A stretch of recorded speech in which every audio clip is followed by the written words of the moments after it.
Terima kasih atas waktunya. Mungkin nanti saya minta dibantu sharekan dari Mas Tommy ya, karena dari sini internetnya mungkin tidak terlalu bagus. Selamat siang Bapak Ibu, Om Sewu. Kami pada hari ini menyampaikan bahan bakar mengenai sukses story kegiatan PDMIP yang ada di kewenangan PBWS Rayopa.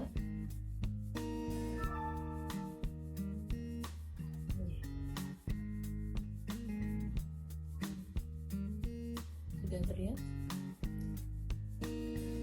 Ya, oke. Untuk kegiatan pada hari ini kami ingin sedikit berbagi tentang kegiatan yang sudah kami laksanakan di PIU Rayopa, sebuah kegiatan yang masuk dalam beberapa DLI dan maupun yang non DLI itu bisa kami ceritakan baik dari sisi PSETK, TPM, GP3A, dan ada yang kami muat juga di media dan juga untuk pengaruh utama gender. Ini untuk yang TPM. Jadi TPM dan KTPM itu kami melaksanakannya memang ada tahapan-tahapannya, harus memang di guide benar gitu, karena mereka harus mulai dari tahap 1 sampai tahap selanjutnya itu kita benar-benar kondisikan gitu, mulai dari laporan persiapan program, lalu koordinasi dengan pihak terkait itu juga harus dari PIU sendiri yang gerak dulu, lalu pelaksanaan job desk di KTPM itu juga harus sebisa mungkin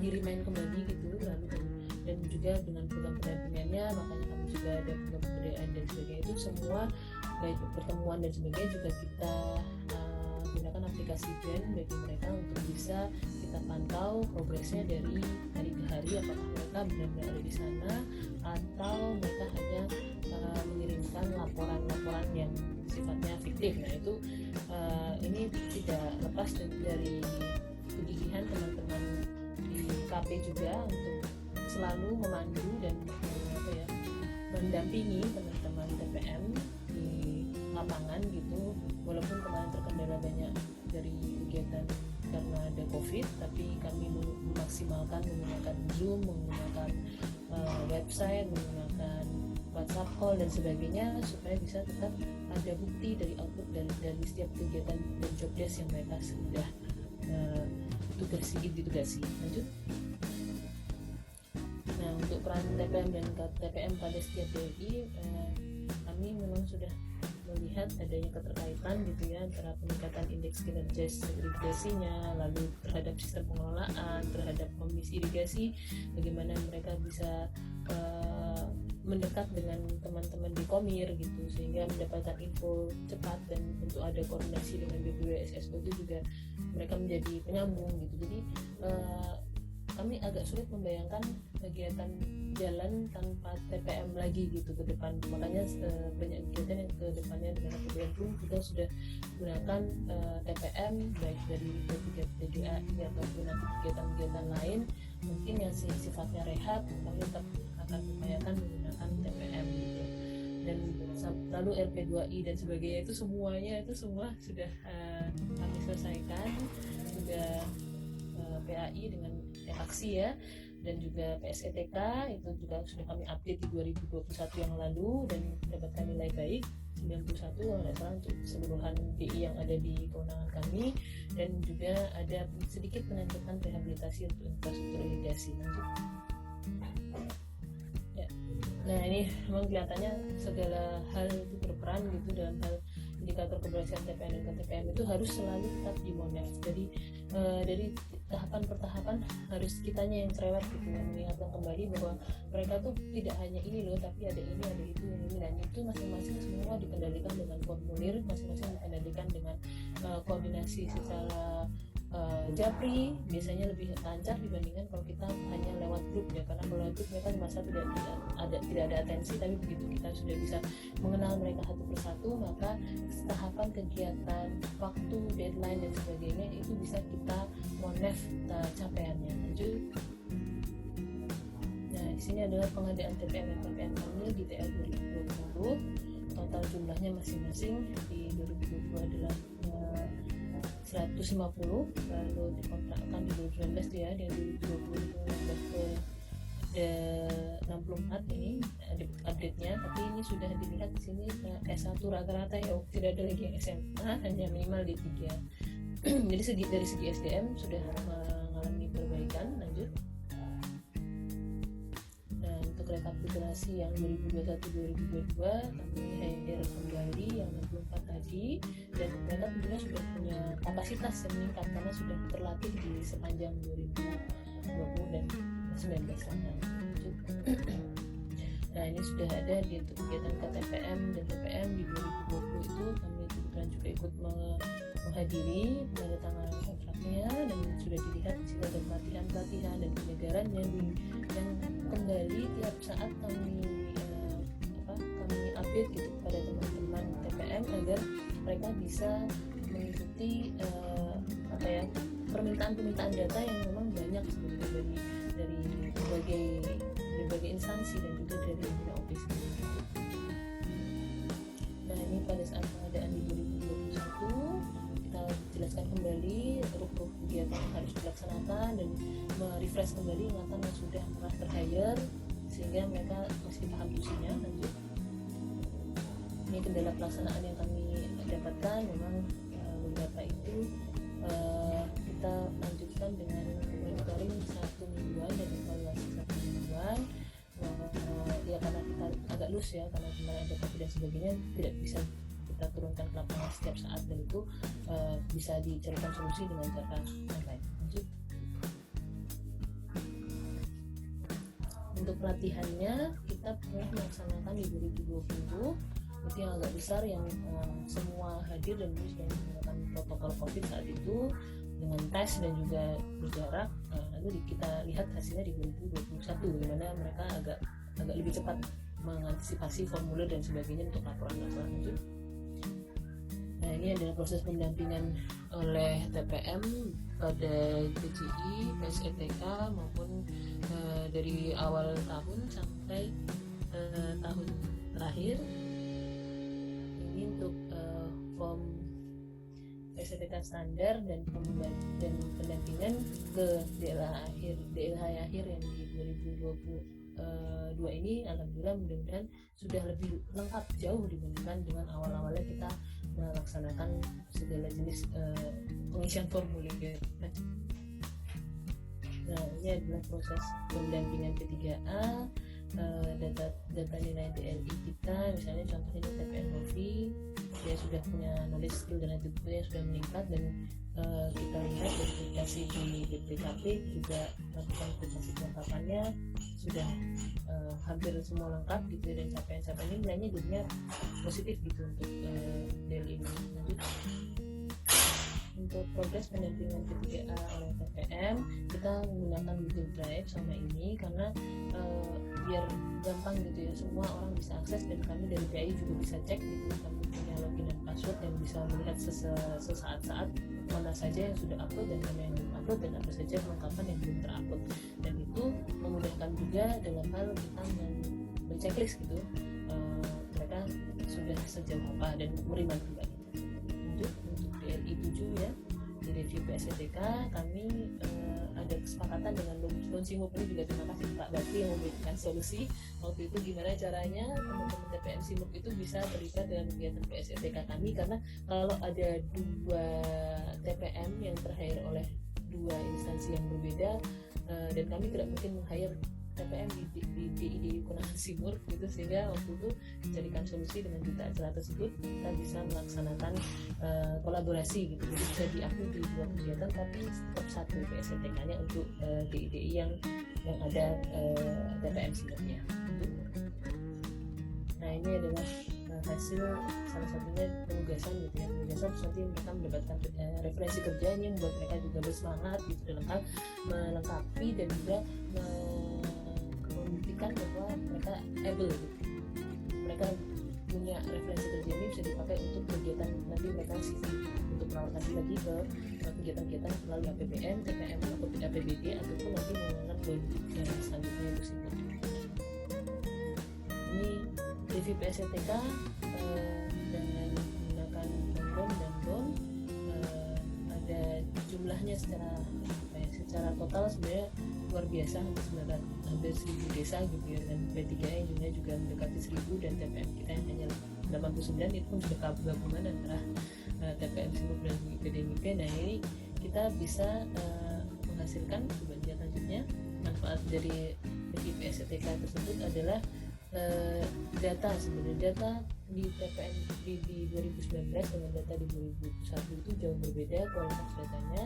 Di 2019 kami hanya menggunakan sampling dari masing-masing DI mungkin per 30% gitu dari responden yang ada jumlah P3A-nya, tapi di 2021 kita bisa menggunakan keseluruhan P3A yang ada pada DI tersebut. Jadi terkumpul semua datanya karena kita bisa menggerakkan masif gitu para TPM untuk mengumpulkan keseluruhan data yang dibutuhkan, dan itu kemudian dibantu analisis oleh tenaga ahli yang digunakan untuk dokumen PSTK dan juga P2I, dan sebenarnya ada dokumen-dokumen lain yang juga menggunakan PSTK, bahkan dokumen lingkungan hidup pun ada yang menggunakan data PSTK. Jadi kami sebenarnya sangat berterima kasih karena tahun ini bisa melaksanakan review yang hasilnya bisa dipakai berbagai input kegiatan kami. Lanjut untuk pendampingan P3A. Nah, P3A ini DLI 6, penyusunan pedomannya dan juga ada sosialisasi sampai pembentukan dan pembinaan pelatihan. Ini TPM menggawangi gitu ya pada saat pembentukan, dan ada pendampingan dari PPL juga saat ada kebutuhan reorganisasi. Mereka juga harus aktif gitu menggerakkan data-data yang dibutuhkan baik dari kewenangan pusat maupun kabupaten, dan itu nanti tetap harus ada verifikasi gitu dari BKP sehingga kriterianya itu yang menunjukkan mereka berhasil apa enggak. Nah ini TPM yang berhasil juga kami memberikan semacam penghargaan gitu, TPM terbaik bidang dan sebagainya gitu. Alur organisasi ini P3A mulai dari tetap menggunakan pedoman gitu, nanti kita dari BPWSSO dan P3A berkoordinasi menggunakan database dan hasil juga detailnya. Ini di sini dilihat ada P3A menuju TPM, menuju KTPM dan menuju ke dinas-dinas. Mereka mengeluarkan semua yang dibutuhkan, tabel, profil maupun rekap P3A-nya, dan itu kemudian diverifikasi oleh PKP. Nanti berhasil apa enggaknya.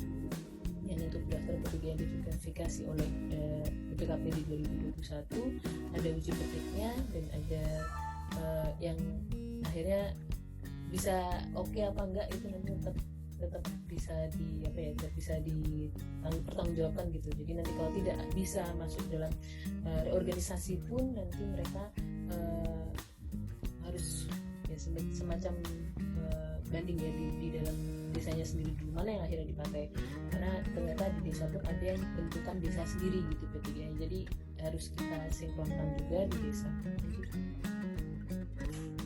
Untuk realisasi organisasi dari sekian banyak capaian kami itu adalah totalnya 375 P3A.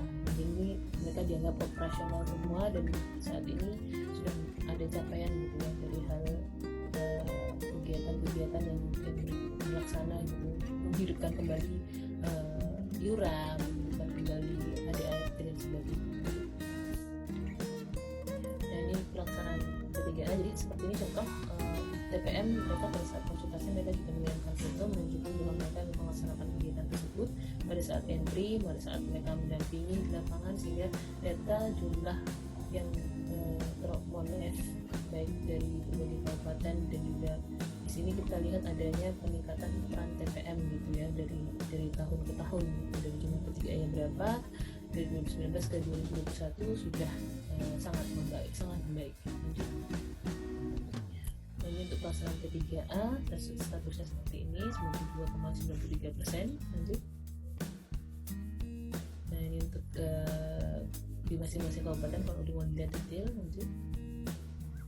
Nah ini pelaksanaan kegiatan P3A-nya juga dilihat dari desa, dari jumlah reornya berapa, dan jumlah di masing-masing ada yang berkembang belum berkembang dan maju juga bisa dilihat, ditengok. Pelaksanaan kegiatan P3A ya antara respondennya yang sudah sertifikat aktif berdampak memang sangat besar. Di 2021 jumlah reornya lumayan besar gitu ya, yang tadi ditampilkan 372. Nah itu yang ditransaksi menjadi kegiatan per kabupaten. Lanjut. Lalu nih kegiatan yang kelembagaan pendampingannya di masing-masing kabupaten. Lanjut. Jadi memang dicoba diinventarisir kondisi saat ini dan kondisi tahun-tahun selanjutnya gitu. Jadi kelihatan ada progres gitu dari tahun ke tahun. Lanjut. Ya, itu yang kuning data 2020 dan yang merah 2021. Nah, ini lumayan lengkap data-data kami. Mungkin kalau ada yang berminat untuk menerbitkan jurnal masalah modernisasi irigasi, ini juga bisa dijadikan untuk soft komponennya ya, karena kalau dilihat data ini kualitas dan kuantitasnya itu luar biasa sebenarnya. Kalau dilihat di Google Drive itu mungkin akan tenggelam sendiri karena banyak data. Lanjut. Ya, ini pelaksanaan P3A-nya, juga P3A antar TPM tidak sama, memang benar itu. Jadi kadang-kadang mereka ada yang kerjasama antar beberapa KTPM itu ya, membantu teman-teman KTPM yang satu orang mungkin 49 desa, sementara yang sebenarnya cuma 12. Nah itu mereka mereka saling membantu untuk bisa menyeragamkan. Dan ini karena kegiatannya belum seragam juga, ada yang rehab, ada yang tidak rehab, jadi beda-beda gitu sesuai konteksnya. Dan ini membuat mereka menjadi ada peningkatan kompetensinya dari tahun ke tahunnya, dari usia PTIA-nya. Terus kita lihat di sini ada penyusunan program kerja, terus dan sebagainya, itu dilihat ada peningkatan semua rata-rata. Nah, pendampingan TPM kepada P3A ini tidak hanya sekedar bentuk, tapi juga membangun dan mengembangkan nilai baru. Jadi meningkatkan awareness mereka bahwa dibutuhkan keberadaan P3A untuk kedepannya partisipasi untuk modernisasi irigasi. Lanjut. Nah, terdampak TPM kepada P3A ini kita coba dalam bentuk kuadran gitu ya, ada 4 kuadran baik kelembagaan, iuran, operasi maupun pemeliharaan. Dan ini memang kelihatan bahwa yang perlu penguatan intens itu di kabupaten tertentu masih ditandai merah gitu ya, yang sudah progres materi hanya hijau. Tapi kalau yang sudah oke, mereka angkanya menuju ke angka 10 sebenarnya, semakin kuat semakin. Jadi ini yang membuat kemudahan dari sisi visual gitu ya. Kalau kita tidak grafikkan seperti ini maka tidak terlihat dampak-dampak tersebut. Lanjut. Iya. Nah, ini rekomendasi ke depan. 1, pemerintah desa dan sektor pertanian itu harus ada partisipasi dari hutan maupun P3A. Ini perannya adalah harus bersinergi dari irigasi dan pertanian. Lalu pemerintah desa juga perlu membuat payung hukum berupa peraturan desa, dan program tersebut ada tertuang ADART-nya. Lalu ketiga, peran ketiga dan P3A dan irigasi dibuatkan perdes gitu, dia komunikasi dengan perdes dan disinergikan dengan perdes ya, itu menjadi agar tidak hanya aktif ketika ada project gitu. Jadi mereka aktif pada setiap saat karena mereka aware membutuhkan atas P3A. Lanjut. Ya, ini sukses story TPM-nya juga kami share dalam bentuk YouTube. Lanjut. Ini di pengaruh pengetahuan gender juga kita lihat ada peningkatan dari 2019 ke 2020 dan 2021, semakin banyak perempuan yang terlibat. Ini data masing-masing kabupaten kalau mau dilihat, dan ini sudah ada di rapat komir dan sebagainya. Lalu ada pelaksanaan juga di masing-masing terpilah ya, di masing-masing tahun, dan juga di aksi pelatihan dan rakor serta penyusunan dokumen EPSTK semua kami buatkan keterlibatan PUD-nya. Jadi memang sudah ada peningkatan walaupun masih belum sesuai target yang pinginnya sampai 20% ya. Ini masih sekitar 11%, tapi sudah lumayan. Tapi kalau untuk kegiatan TPM di lapangan sebenarnya sudah banyak TPM kami yang perempuan. Lanjut. Nah, ada pengurusan P3A ini target kita 30%, tapi pengurusan sampai dengan 22 April baru 9%. Tapi memang mungkin minat di masyarakat juga kurang untuk dalam hal pengurusan P3A ini, sehingga kami tidak bisa memaksa juga walaupun sudah berusaha dengan berbagai cara. Lanjut. Ya, ini BUG untuk anggota juga sama, itu 15%, udah lumayan, udah yang anggota tapi belum menjadi mengambil keputusan. Lanjut. Iya. Nah, pelaksanaan kegiatan gender ini juga kita buatkan video-videonya gitu di sosial media gitu. Memang masih kurang, tapi kita berusaha untuk melihat progres saja. Kita melihat dari kata progres itu ada naik turun dan sebagainya, tapi alhamdulillah rata-rata trennya naik sih. Untuk kesimpulan kegiatan gender ini secara keseluruhan dari 6% ke 12 ke 18%, di 2021 juga 19% sudah. Lalu untuk masing-masing kabupaten juga sudah di angka 11%, ada yang 19% bahkan, dan masih di bawah 30% sebenarnya ya, yang dari syaratnya sebenarnya segitu, tapi mudah-mudahan sudah agak meningkat itu lanjut.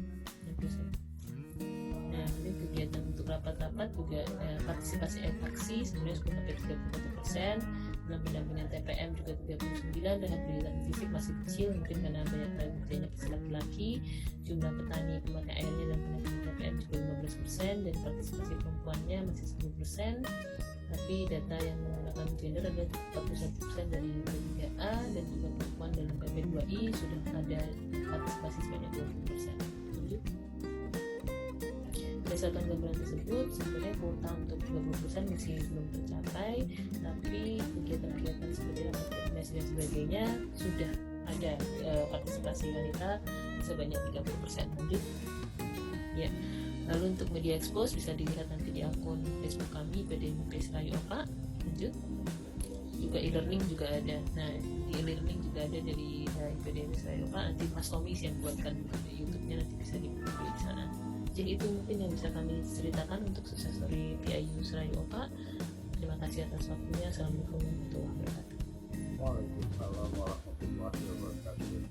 Terima kasih Mbak Vicky yang sudah menjadi Opa untuk menyampaikan hasil story atau event buat kita semua. Baik, selanjutnya